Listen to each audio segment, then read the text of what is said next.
Hey everybody, welcome back to our Liberty House. This is going to be the 4th episode of our neighborhood garden series. Today we're going over to Ryan and Lindsey's, the Riley Roost. They're in Roseville, California, also Zone 9B, backyard. You know, they're self-admitted pandemic gardeners, so that's really what kick-started, a lot of their projects. They've packed a ton into, a suburban, lot. They have a lot of really great vertical gardening and vertical structures, different, arches and trellises and some permanent shade cloths. So it's really cool. A ton of variety of different vegetables, cool. So that's always fun to see some different, lots of varieties and what really grows well here in Sacramento. Let's go check it out. All right, here with the Riley Roost, Ryan and Lindsey.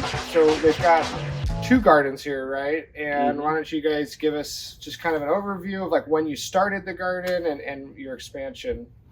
Yeah, it was like 3 years ago. We ended up, it was kind of right before the pandemic, and started the OG garden.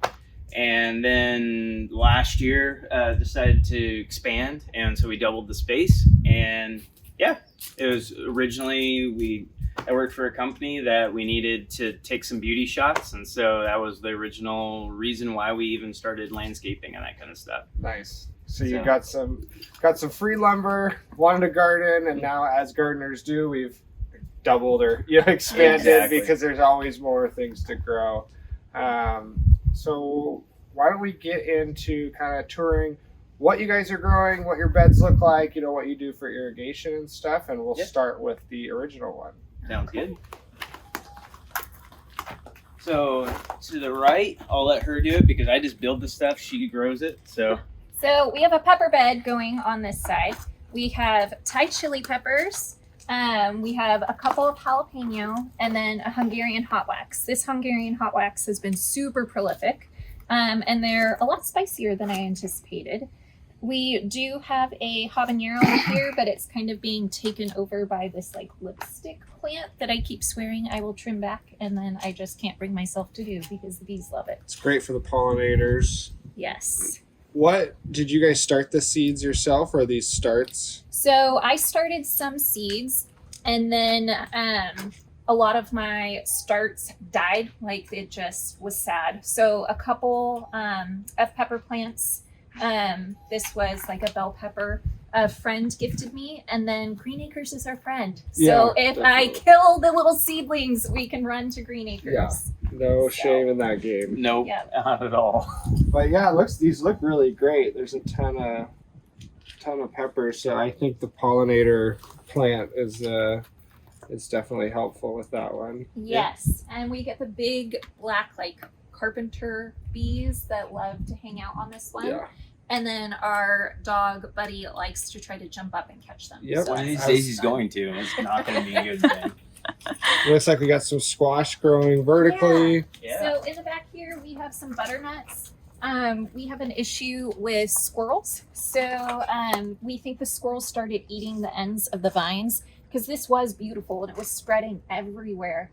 And then it randomly started getting super sad, and we think the squirrels were just attacking it. I've never seen our butternuts be like quite this tiny before, so that's also interesting. And we did have a cucumber plant in here as well. Cantaloupe. Oh, yes, excuse me. Cantaloupe plant in here. Yeah. And that one got destroyed too by probably the squirrels. And then we had some mice friend living in the lipstick. Giant hot lip. Yeah. And the dogs would try to hunt it.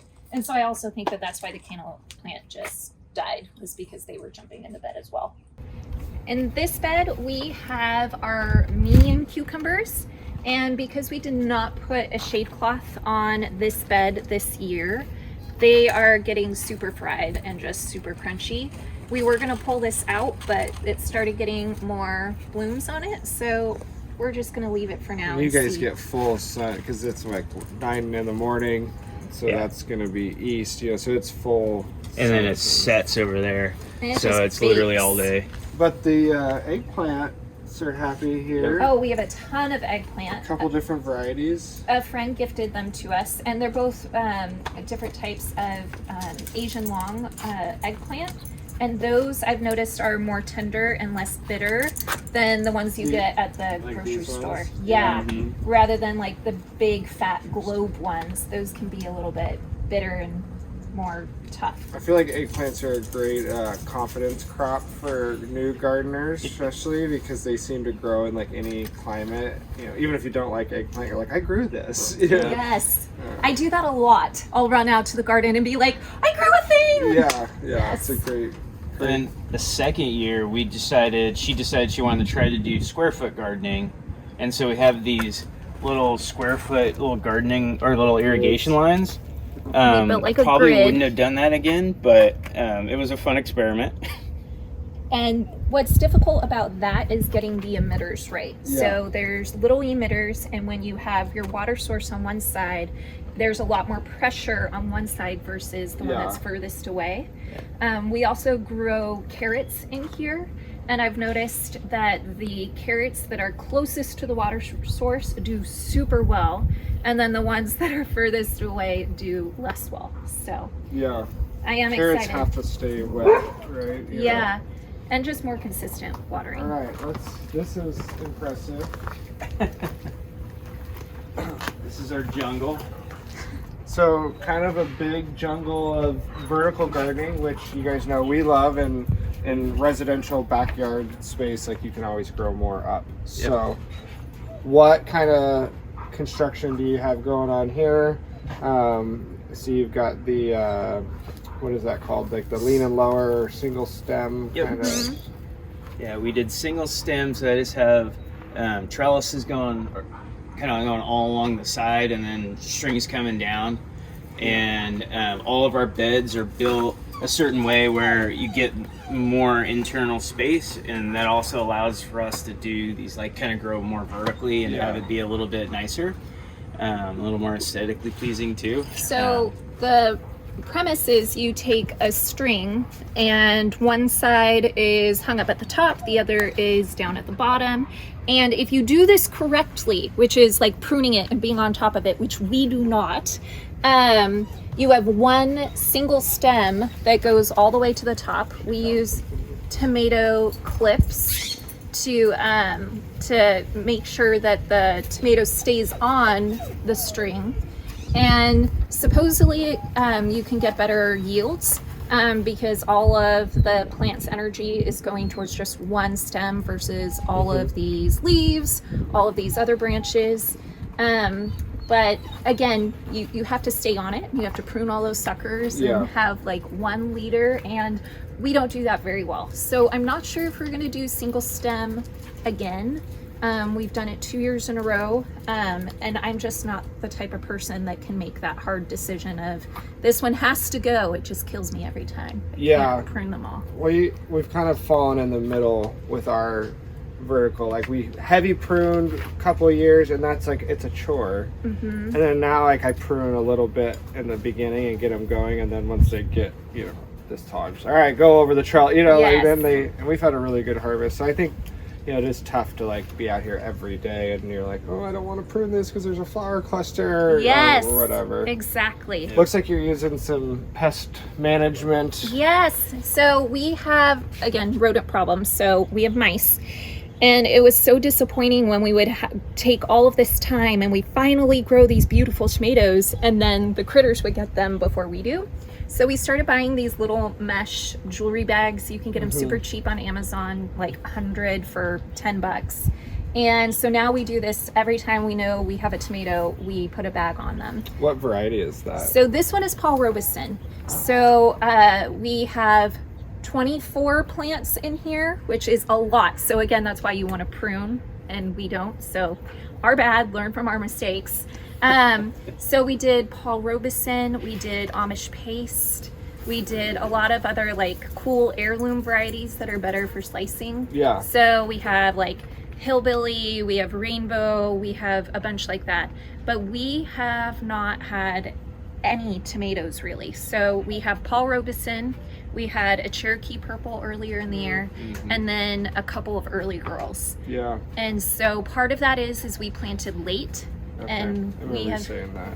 yeah, and it gets so hot here that by the time you get those blooms, they just fall right off. They don't have time to They pollinate. sterilize themselves. Yeah.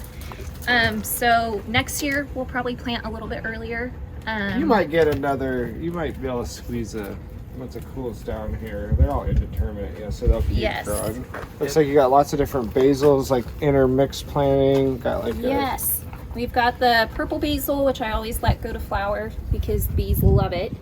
And then we're kind of getting sick of basil, so I don't care if the rest goes to flower or not. Make a bunch of pesto. We still have pesto in our freezer from the first year we gardened because we made so much. We had, I think, 9 or 10 basil plants.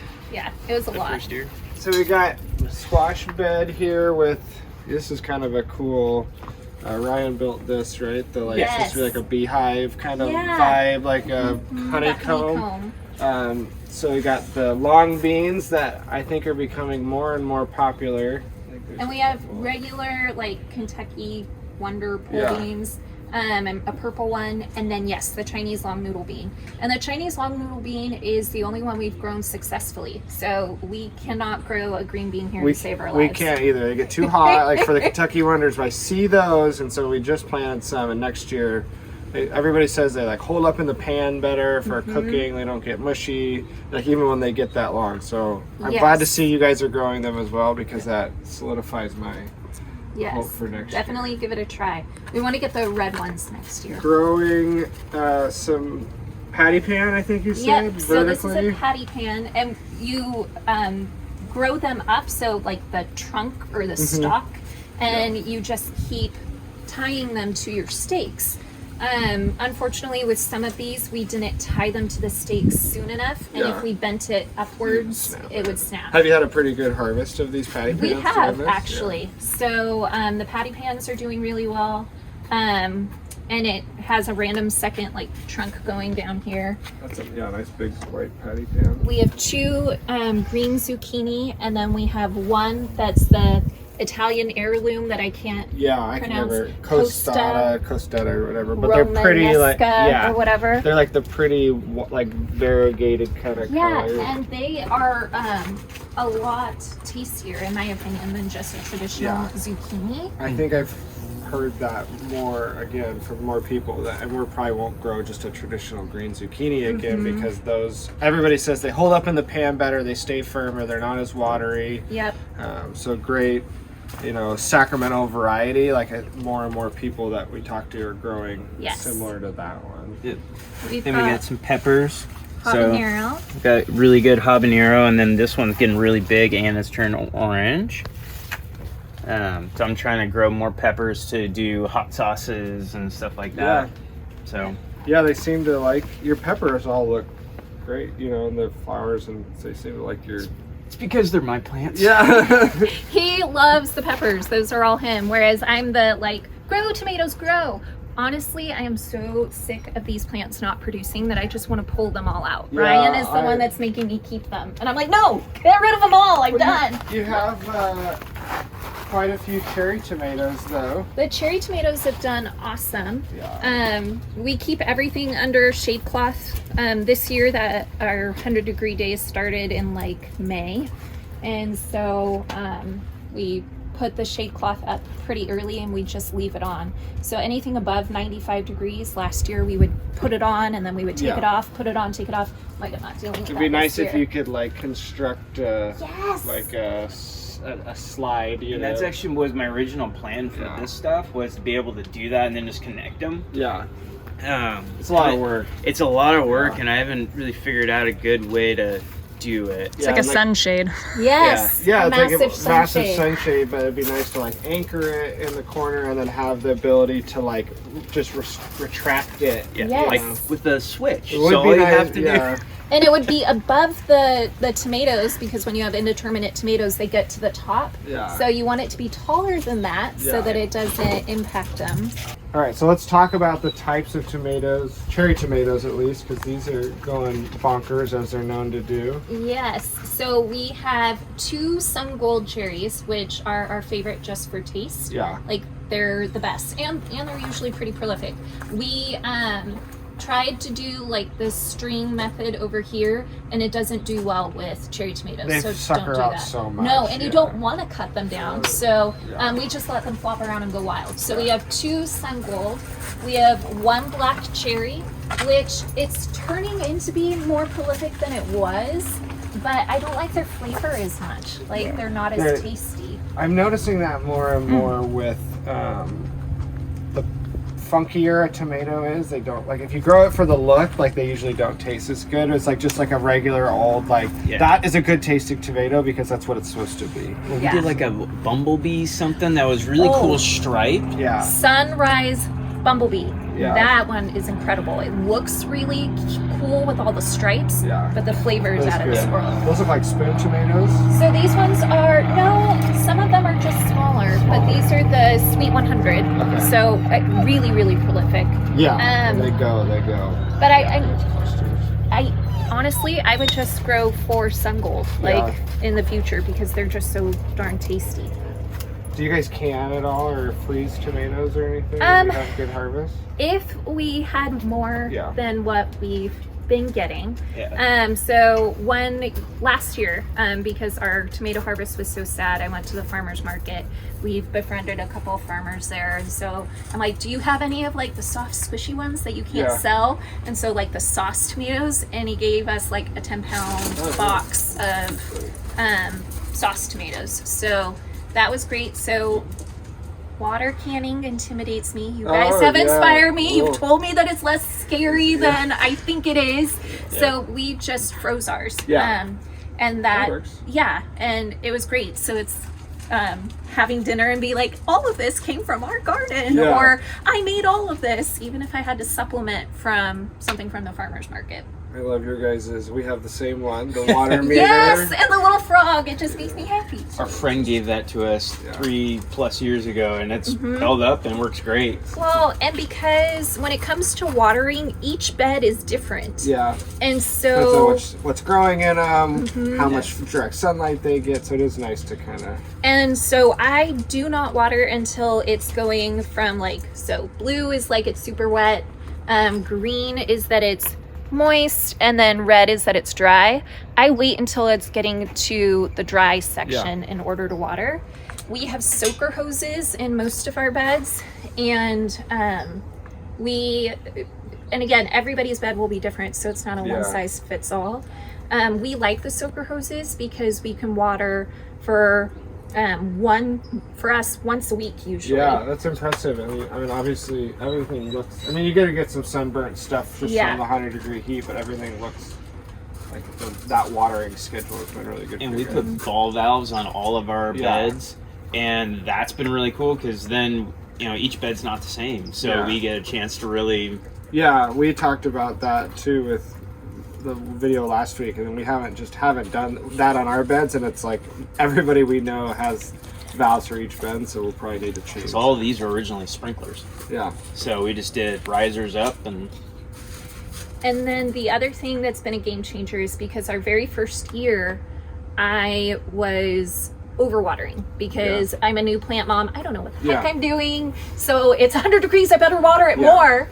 And my friend was saying, don't do that. And so the water meter came in such handy. The other thing is we now have an app. So we use Beehive. Yeah. And it is glorious. So if I forget, I can be like, oh, boom, and it's watering. Yeah, we have the same one. It's great if I'm like, oh, it's really hot, we're out of town, or I forgot to water, like I can change the cycle. So yeah, it's the Beehive, or like Rackio's another brand that people have, and it's a game changer.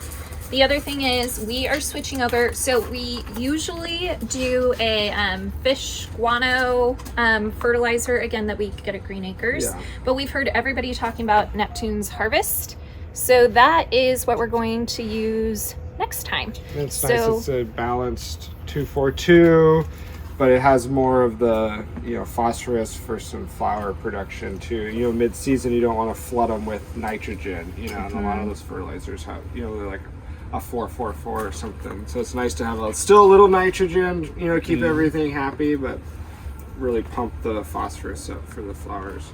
Yeah. And we, again, everybody's different, but we fertilize about once a month. Yeah. So, About the other 45 days. thing is I've heard from local folks, gardening Instagrammers, that this case, it's a photo case. Yep. We use it to store our seeds, that it is on sale at Michael's Okay. for the next couple weeks. So Yeah. if folks are dying to organize their seeds, it's a good idea. Oh, and our Liberty I was about to say I hats, like the sticker. Yeah. I love it. your sticker on there. So get yourself a photo organizing case. I want to say it's like $15 Yeah, right we now. have one. Yeah, I think that's what we paid for it. Mm-hmm. Should we move to the other? And originally side? there was a big, like 16+ foot tree right here. Yeah, Oh. a tree of a variety that we will not mention. No, it was an oak. It was an No. oak tree. It Oh, was couldn't it was a cut it tree down. that it was safe to cut down. Yeah. Yes. And And it was fun. it was partially rotted out, and it enabled us to get another bed in here, so we got a lot more space. Oh, and behind Ryan is our green stop grow tower, and we have a bunch of bush beans because again, I'm determined to get the green bean at some point. So, And this was almost dead a couple weeks ago. because I forgot to water it, and in our 100-degree days, that's not the best life plan. So, Nope. yep, but it made a comeback. So don't give up on plants, even when they're looking sad. Exactly. There's something variegated over there. Sage. Yeah, I that bought would be it our because mouse it looks friend. cool. So, herb bed, and we were kind of chatting before the camera. It is nice to have like a dedicated herb bed because then they can get massive, and then you can just whack them all back and see what happens next year. So, what do you got in here? So we have a mojito mint. Mojitos are our favorite drink of the Okay. summer. And it does go crazy. So it's nice to have it in one bed because it spreads. Like we've found mint growing in the driveway in the front of our house. Yeah, mint's like the most invasive thing in the world. Same thing with lemon balm. So we have lemon balm in here. And it's just like mint where it'll take over. Yeah. The oregano, we have a Greek oregano in here, and it recently went to flower, so you can still see some of the purple flowers. I did try to trim it all back, and that takes over as well. We have rosemary, Let's see some rosemary in here. which when we had a mouse friend living in here. And so the dogs kind of like jumped into the bed, Yep. and then Ryan trimmed it all up, and I thought for sure he killed our rosemary plant. It looked so sad, but it has made a comeback. It's yeah. looking really good. This mint smells like exactly like a mojito. Yes. It makes a really good mojito. Yeah. Yes. That's We impressive. also have sage, and we bought it specifically because it looked cool. Oh, the So, variegated one. we have the multicolor. And then this is lemon verbena, Yeah. which it came back. So I thought for sure that all of the mint and the lemon balm had choked it out. And I was shocked when I was trimming things up and I saw that the lemon verbena was back. Same thing over here. We have some stevia, which again, I thought was choked out and wouldn't come back. So we are today going to make some stevia extract. We use stevia in our coffee every morning. And so you just put the stevia leaves in a mason jar and you cover them with vodka. Let it sit for 2 days. Like a tincture. Yeah, and you don't apparently go more than 2 days because then it'll start getting bitter, and then you strain it out. The big thing is you're supposed to use amber bottles, I guess, to bottle it for it to be shelf stable. Yeah. So Probably we like did the order direct that. sunlight will like Yes. So make it taste funky or whatever. one thing that we don't have room for any more herbs in this bed. We have basil elsewhere. But one thing that I thought was interesting was folks are making basil tea using different varieties of basil. Yeah. And we've only grown like the sweet Italian basil. Yeah. So we're going to try like a cinnamon basil, a Thai basil, the holy basil. And I had no idea that there were that many varieties. I I'm did just see used that. to- IG Trends is a basil tea. So. Yeah. Make a tea out of anything, I guess. Yeah. Let's move on to the new expansion garden, which, Yes. like I said, gardeners are known to expand. Alright. So this was this year, right? You just built Yeah, this so one? this Yes. is new this year. the new garden. I like your guys' fence work as well. Thank you. Ryan, my honey's really talented. So let's see, like, got a couple more raised beds. And did this tree come with the house? Or did No, we planted this a year and a half ago. Okay. Yes, so, That's and really it's good. already set fruit. So this is a fruit basket tree. We got it at Green Acres, and it's from Dave Wilson Nursery, which is the tree guru. And a fruit basket tree has several different stone fruits grafted onto one. And so we have peaches, apricot, nectarine, and plums. This year we had the peaches, I can't remember the variety, and then the Santa Rosa late plums, and both produced. And so usually it takes around 3 years or so before you get it. Really happy. And now we have to go on YouTube and figure out how the heck we're supposed to prune Prune this it, back because it is getting a little I wouldn't even crazy. know where to start with the grafting. No, and that's what I'm worried about because I don't want to prune back something that's really important because of the. I'm sure there's a video. Oh yeah. I'm sure the internet Maybe is great. top it or something too. Yes. The irony is there's no water running to it, so it's just happy as a clam. That's crazy to me. And we did nothing to it. Like we didn't fertilize it. We didn't do any of the things that you're supposed to do with a new fruit tree, other than when we first planted it. We planted it to where the roots were a little too high, or no, it was too deep. Yes, and then there was flooding that winter, so sometimes less is more. And plants are really resilient. Some of them. We're this year for the first time doing. This is my experiment. It's just going to be our little sugar baby watermelons and then full size watermelons over there. And I had a little time on my hands, and so I took a bunch of free wire material that I've used for a lot of other stuff, and just kind of made a trellis. Made like this little trellis, and it kind of works. It's not the prettiest thing in the world, but it's like perfect little personal watermelon. Yeah. We use like tulle, like tutu tulle. Yep. To create make a little hammock. And a couple weeks ago, Ryan thought for sure that one of the sugar baby watermelons was done. It was because so perfect. He was told that when the little tendrils start turning brown, that's when they're ready. It was not. It was not ready to harvest, and he was so disappointed. He's been babying the sugar baby watermelons for weeks and weeks and weeks. Utter disappointment. Yes. Yes. So months. I'm gonna have to wait months for all of these. Got some corn in here that we were chatting earlier. I don't know. Corn's tough. They get underpollinated or. I don't know what the heck is going on. I didn't even realize we had little ears of corn. I think it's time to let it go, pick what we have and see what happened. But Ryan says no, we need to wait. So we'll see if we're finally just done with it. But this was an experiment. We got the seeds from Green Acres, their botanical interest. It was just a sweet corn. And I'm like, why not give it a try? I don't think we'll do it again. It takes up so much space. I mean, I wouldn't discourage anybody from trying it, but it's like $3 for $1 at the farmer's market. And I think it's like we can say we've tried it and then be good. But I don't think we'll do it again. Our neighbor across the street would grow it every year, and they have a big backyard. It's like 3/4 of an acre. And so he has the space to do it, and every year he would do it. And So good. More vertical gardening. Yep. Yes. And the arches that are ever so popular, but this is a impressive arch that you have it nice and full. This is what you want them to look like. So what are you growing over this? So we have mini pumpkins on this arch, and this is where patience pays off, because when the plants were super little, I was like, we're never going to have this be all full and pretty, but you just give it time. So we bought all of our mini pumpkin seeds from Johnny's Seeds, which I mean, Johnny's has really good seeds, but I'm always like, oh, it's pricey, and then the cost of shipping, is it worth it? It is definitely they always worth produce. it. Yes. So we have a Casparita, which is a white pumpkin. We have a Shiro something. Yep, we have some white pumpkins on that side.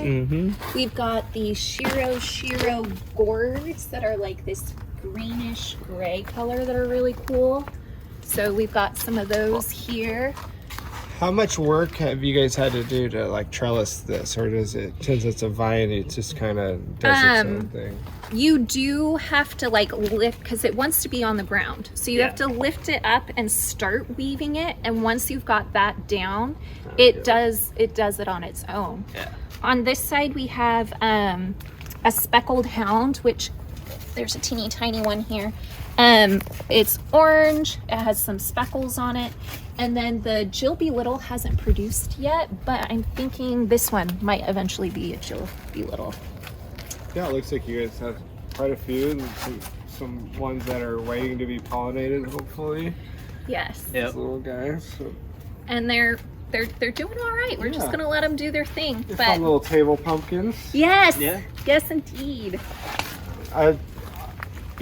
Lots of more vertical gardening, which is always, like we just always talk about it, but you're just using like stuff that you have, obviously. Like the same fencing material. We have a ton of it. They have extra, and Yeah. it's a perfectly functional vertical trellis, so. Yeah, this originally had a big cantaloupe in it, and we wanted to make it go vertical. And then we think, squirrels that came in and just decimated my cantaloupe, which is such a bummer. Like, first year we did cantaloupe, I had mice that destroyed my cantaloupe, and now... It's always something. Yep. With the melons, that's an exact fit. They can smell it. But I don't like cantaloupe. Like, I've never enjoyed it until we grew it in our garden. And the taste is night and day. Yep. A night and day difference. But we have two sugar babies, I think. I don't know. See, Ryan doesn't label it. He just sticks the seeds in the ground and is like, it'll be what it'll be. Taste it later. I will say that we tried putting in some pollinator-friendly flowers here. We really like how you guys have all that flowers intermixed. I think it's good to attract all the bees. So we put some coneflower. At Green Acres, there is this plant called a cigar plant, which I've never heard of. But there was a hummingbird hanging out on that plant, and I walked right up to it, and it still didn't leave the plant because it was so happy. And I'm like, I need that. Unfortunately, again, this gets full sun, and they just fried. Yeah. So they did not make it. I think coming up pretty soon, since we have some blank space, this will be where we start our fall plants because we just happen to have some space in this bed. Yeah, get some carrots or some beets in. We're not big beet fans. Get some carrots in. Carrots, although I will say growing beets might be cool to then dehydrate and turn into the powder and then use that as like a superfood. natural color instead of all the food dyes. So this poor pumpkin, I don't know what the heck happened. It's dead. It's gone. But it's taken over. So there's 3 plants in here. I do not recommend doing that. You only need 1 pumpkin plant in this size bed. Look how big the leaves are too. Yeah. Well, like, we originally put, 8 or 7 or 6. something? We originally had 6 pumpkins in here, and we pulled 3 out because it was getting a little bit crazy. And it's taken over. It's gone that way. It's gone all the way down our fence. It's taking over our Roma tomato bed. But we planted 3 varieties. So there's a Big Max. There's a Buttercup, which is, I didn't realize, it's a dark green. And then there's a Jaradol, or however you pronounce it, which is that really cool kind of green, blue, gray color. I think, though, that the only one that's producing is Big Max because it's the only orange pumpkin. And we have lots of baby ones popping up. We had one really starting to form, and Ryan just pointed out that it's starting to rot. So there's a Roma.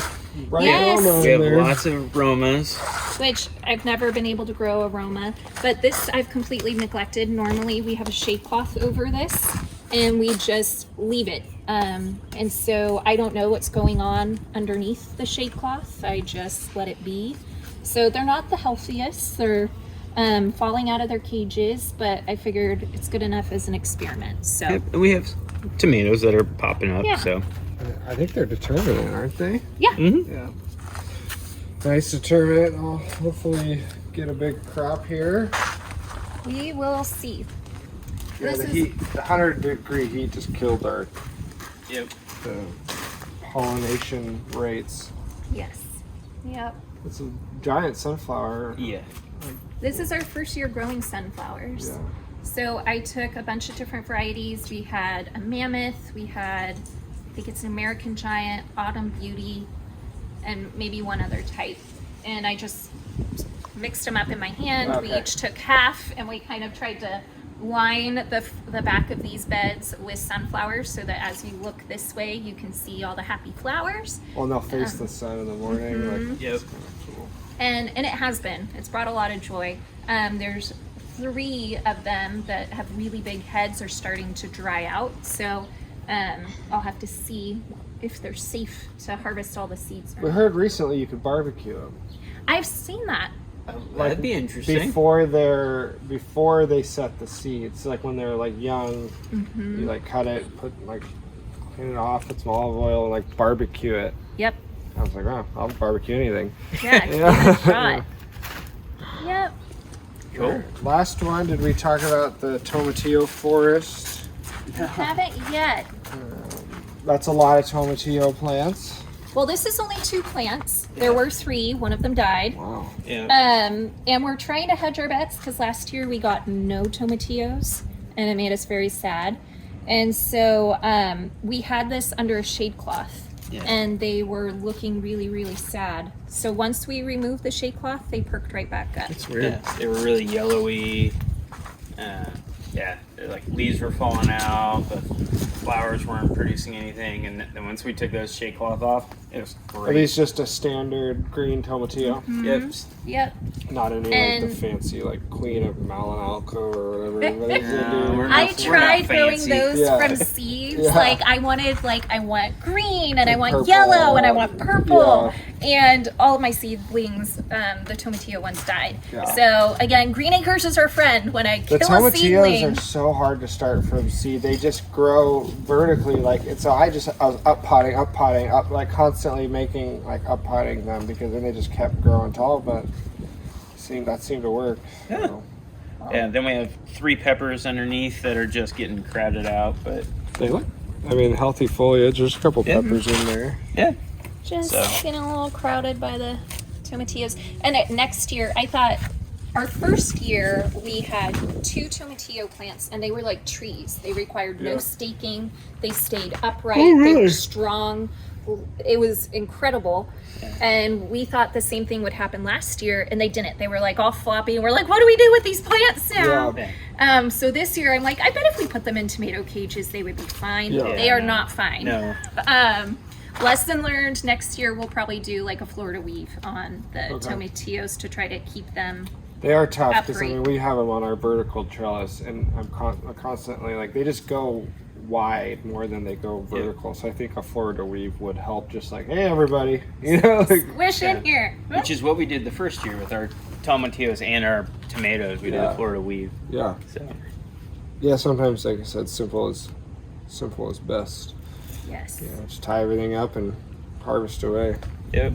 We're looking forward to starting our fall garden.